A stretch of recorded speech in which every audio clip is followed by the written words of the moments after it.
If you could do that. It was exciting, but then it like slowly, like back in the day, you hear stories from the 90s where a guy's like, I got a $750,000 holding deal. Yeah, dude. I'm like, yeah, I went there and I got like a shitty agent. Oh, yeah, I didn't get anything. It's like all you get. I was so excited, though. I remember it being so exciting. But you're right, nothing happened afterwards. I got an agent, and then the guy, you know, when you're signed with an agency, like the big guy comes in to like close it. Yeah. They're like, this is like the big dog at our agency. And I was like, oh, shit.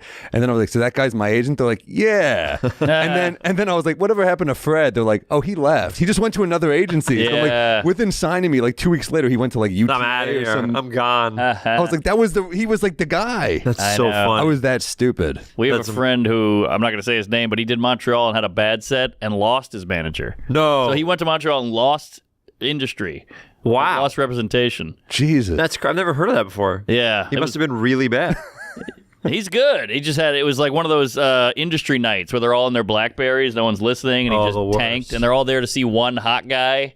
Yeah. You know, that guy skyrocketed, Matt Rife. And then all the other people, they're just waiting, like, oh, who's this douche? Get out of the way. And then they bombed. Wow. Yeah, but it was better off. He's better off. You don't want that manager. Yeah. The person that gives up on you immediately. Yeah. After one bad set. I'd love to hear your honest, I know you guys are always honest, but your honest. Anytime I talk to stand-ups or do stand-up podcasts, I feel like stand-ups kind of shit on improv a little bit. Yeah. No. I literally the same time. No. 100%. But not good improv people, though. I mean, I think... Right. Look, here's the thing. If you're great at improv, it's like, that's insane. But I've seen... It's kind of like magic. You see someone who's bad. That's exactly what I say. Oh, I'm talking about magic in general, just the idea of like when you pull it off. But it's the same with you guys when you have a great stand-up set and everything's going. There's dude, so much bad stand-up. How are stand-ups, you know, how are we portrayed outside of stand-up? We look like the corniest. No, stand-up, no, because you can point to 1,000 movies. You can point to 1,000 specials. You can even point to Pryor or Steve Martin. You have different versions of stand-up. And in improv, before Middleton and Schwartz, there was only like one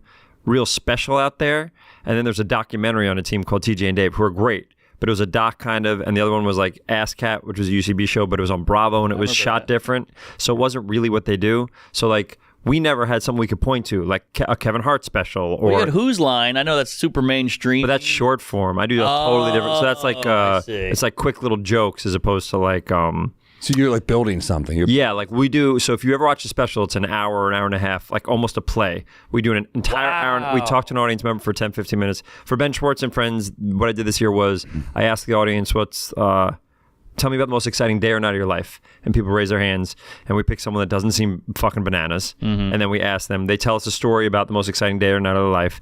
And then we say, thank you so much. They don't talk for the rest of the show. And then we improvise for 70 minutes. Jeez. Yeah. And we try to do like the whole thing. And now I'm trying to give an intermission because I'm kind of learning that to give even more show, and people like going and getting a drink and like we never gave an intermission, but now like the venues are also like, they would appreciate it and stuff like that. So we're doing 2 halves. So we're doing 2 tiny shows. But by the end of the second one, we're calling back everything from both shows. Yeah.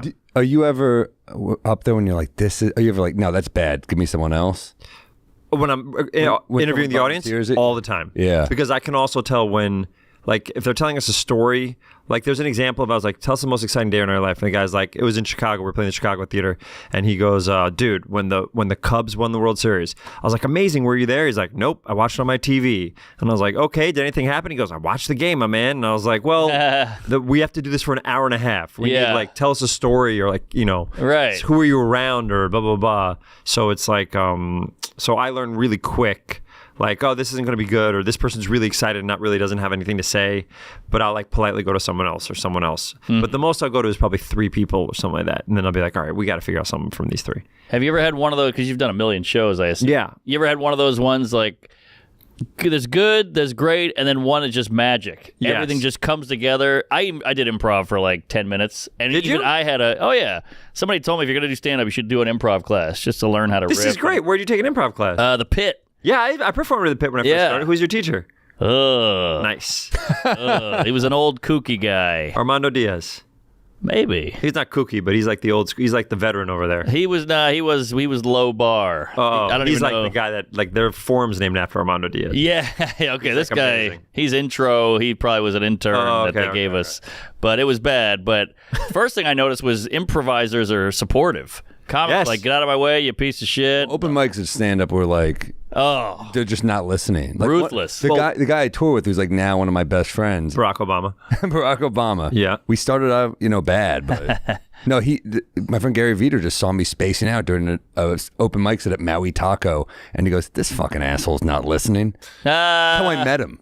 Really? And we were on a show the next night, and he goes, "I'm really sorry." And I was like, "Nah, I get it." Oh, I saw how much bigger you were. I said, sorry about that. He's a little guy. Oh, is he? Yeah. Oh, amazing. But yeah, it was, first of all, it was crazy supportive. That's when I knew I was like, this isn't for me. Because I didn't care about any of them, but they were super nice. They're like, oh, you need a place to go to Thanksgiving? And I was like, ugh. Oh, I mean, like in life they were supportive? Both, everywhere. That's great. This makes me so happy for my community. Yeah. And you're scared of it. You hate it. Well, it just wasn't. I knew it wasn't. How were you scene. at Improv? Were you so? I bet you were very. You're trying to get the laughs, so you're not thinking about the scene. Exactly. Whenever for people who start or stand-ups that start, like they'll break the scene to make themselves look funny. Like if I'll be like, man, it's cold out here. They'll be like, no, it's not. And I'm like, well, it's like now you got a joke and the scene is over, but now that joke is over. We're like ball hogs. I wasn't that bad. I hate the negate guy. That guy's get rid of him. That guy's a problem. The negate guy. That's the real N word. I think it's crazy that you had no one to look for for what you want as a career. People don't get paid. People don't really get paid for this. True. You guys have 1,000 examples of people getting paid. Exactly. Like there was a trajectory. Like what did you think your career? We perform for free. We probably shouldn't get into this too much, but at UCB, I performed for free for my entire career from 2003 to 2009. I never got paid for a show, and then at the beginning. This is why I think it happens. At the beginning, nobody's coming to my shows. Literally nobody. Sure. But I'm still able to get up and do 30 minutes of improv. So like they're not making money at all. They're losing money off me. And slowly, as I got better and better, and the shows got better. Say it again. The word got out. Word got out. People started being like, "Oh, you should come see this guy or our group or Hot Sauce or Shitty Jobs or something." And then now we're selling out every show, but still not getting paid. But in my head, it's probably. I mean, I don't even know how much is this. So when you go to the Comedy Cellar, how much do you guys get paid? We should. In there. Yeah, well, yeah, that's what it would cut that out. Oh, really? Yeah. Beep it. Yeah. Why, you think that's bad? It's weird. I feel like they look bad. Yeah. Okay. Yeah, it's like a week and per set. Yeah.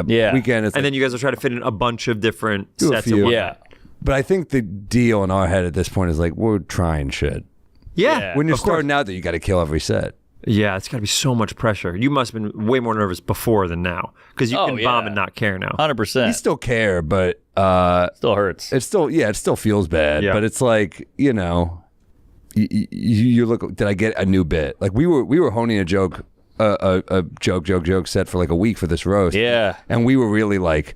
You have to really be hard on each other because we'd never worked together on a set. Right. So we're really? We're like, yeah, we've never gone up together. So we're like, we'll just like. Wait, what was that like then? Because you guys both have specials. You guys both have your own thing. Yeah. Is it weird? This is you guys completely new and different. But we've worked together for 15 years on jokes. But this is the first time we went up together and told them. So you have to be like, that one's not hitting, or you got two killers, I got two weak ones. We got to swip and swap. And do you ever share a joke? Someone sets it up and the other one punches, or no? It's always I do my bit, then you do your bit. I do my bit, you do your bit. We tag each other, but we didn't. We didn't want to get too Sklar brothery. Yeah. We wanted to keep it stand-up-y, kind of. Not that they're not stand-ups, but you know what I'm saying. Yeah. Like we didn't want to finish each other. Love the Sklar brothers. Did you like also huge Knicks fans or huge basketball fans? You're huge sports fans. Would you want to do it again? Or no, you hate it? Well, the show was I feel like we came prepared. The show was a little unorganized. Yeah. Right. So that's the risk you take.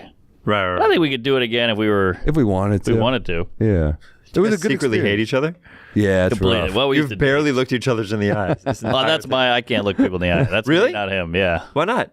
It's too intimate. He's gotten better though. I'm doing it with you right now. Try look me in the eyes. I'll kiss you. No, you won't. Talk to me for 2 seconons. Just saying. Kiss him. Oh my Kiss him. All right.